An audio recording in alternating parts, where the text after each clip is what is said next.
Welcome to this explainer. Today, we are tearing down one of the absolutely most intimidating myths about human potential. Seriously, have you ever wanted to pick up a new language, learn how to code, maybe master an instrument, only to stop before you even started because it felt like it would take years of your life? Well, get ready, because today we're going to show you exactly how to master complex skills without sacrificing all that time. We're diving straight into the true science of rapid skill acquisition. To really wrap our heads around this, we need to start with the story of author and entrepreneur Josh Kaufman. A couple of years ago, Kaufman's life completely transformed literally overnight when he and his wife welcomed their daughter Layla into the world. Now, as any parent out there will tell you, having a newborn is this beautiful, amazing experience, but it also comes with a sudden, devastating loss of free time. You know how it is. So around week 8, amidst the intense sleep deprivation and just the sheer chaos of learning how to keep a tiny human alive, Kaufman had this total panic-inducing realization. Looking at his wildly chaotic schedule, he asked himself, will I ever have free time again? For a guy whose biggest passion in life was learning new things, this thought was absolutely terrifying. He honestly worried he would never be able to learn a single new skill ever again. So, what does the self-proclaimed geek do in a crisis? He went straight to the library. He wanted to figure out exactly how long it actually takes to learn something new. But everywhere he looked, every book, every website, every academic study, he just kept getting hit with this massive, wildly daunting number, 10,000, the infamous 10,000-hour rule.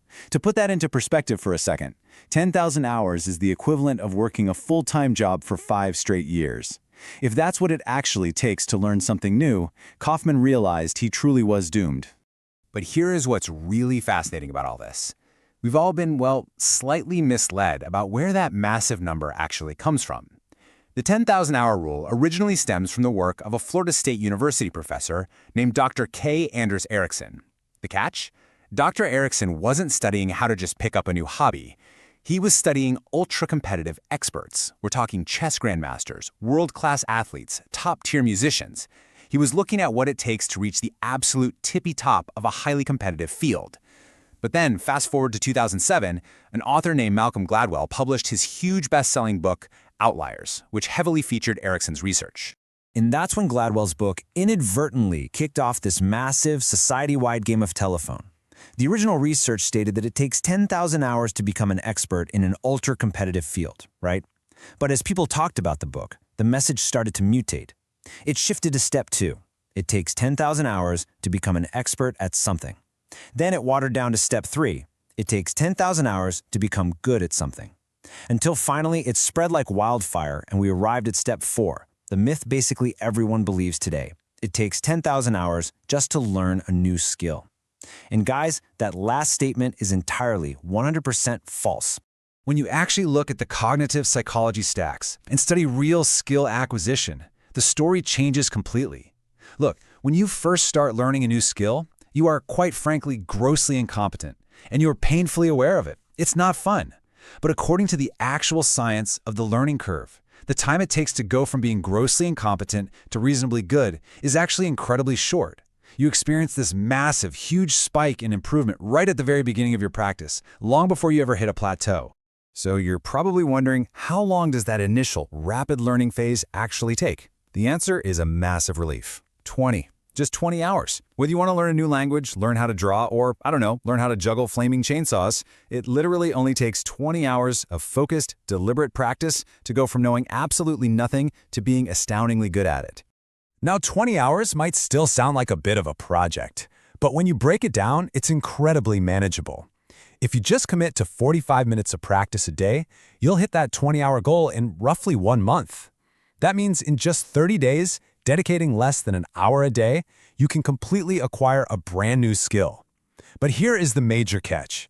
You can't just fiddle around aimlessly for 20 hours and expect to magically become good at something. You absolutely have to practice intelligently. So let's move right into the 4-step framework for doing exactly that. This is your blueprint for intelligent practice. Step 1, deconstruct the skill. Step 2, learn enough to self-correct. Step 3, remove barriers. And step 4, practice for 20 hours.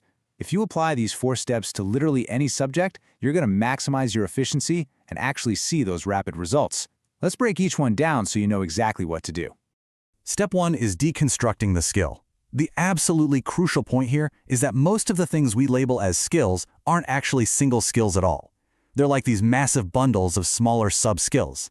So your job is to break the big skill apart into its smallest possible components. Think of it like a giant puzzle. Once you break it apart, you can identify which of those smaller pieces are the most important and then practice those specific pieces first.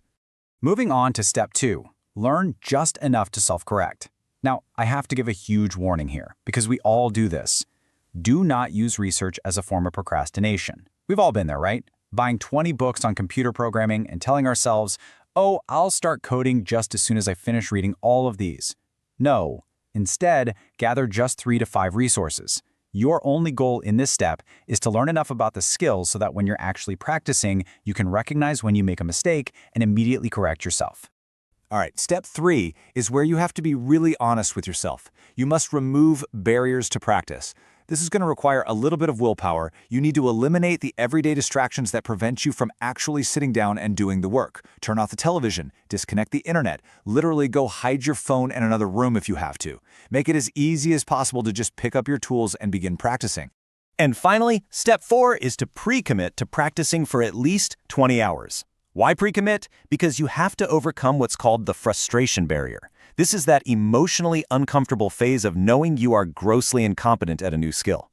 Look, as humans, we inherently despise feeling stupid. When you start something new, you're going to feel incompetent, and it feels awful. By committing to 20 hours before you even start, you give yourself the psychological armor needed to push past that intense early frustration without throwing in the towel. Okay, so let's look at the ukulele proof and see how this theory actually holds up in the real world. Does this framework actually work? Well, Kaufman decided to test this exact framework on himself. He was super inspired by a TED Talk from the incredible ukulele god Jake Shimabukuro. So Kaufman decided his 20-hour experiment was going to be learning how to play the ukulele. He started by tackling the initial barriers. First off, he didn't just get a normal ukulele, he got an electric one. And it actually arrived without the strings attached. So his first few hours were literally just spent figuring out how to string the instrument and how to tune the thing.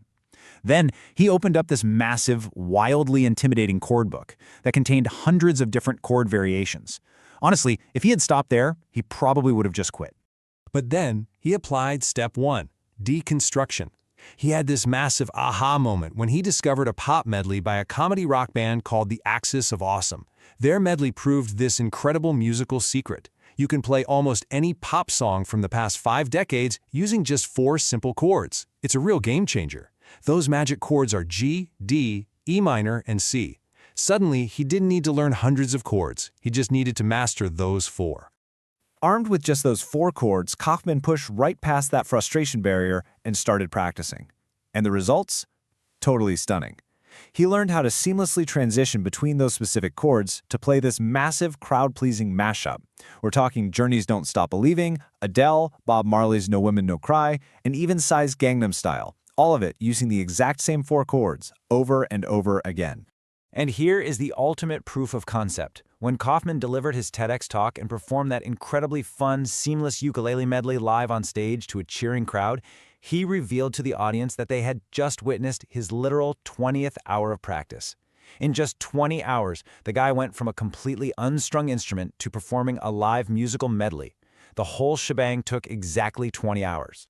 I want to leave you with this really powerful quote from Kaufman's research. The major barrier to learning something new is not intellectual, it's emotional. It's not that you aren't smart enough to learn how to code or speak French or play the guitar. The only true villain holding you back is just the fear of feeling stupid in those first few hours. So I have to ask, what lights you up? What is that one thing you've always wanted to learn but just kept telling yourself you didn't have the time for? Remember, you don't need 10,000 hours. You only need 20. So pick a skill, deconstruct it, remove your barriers, and start your 20-hour journey today. You've totally got this.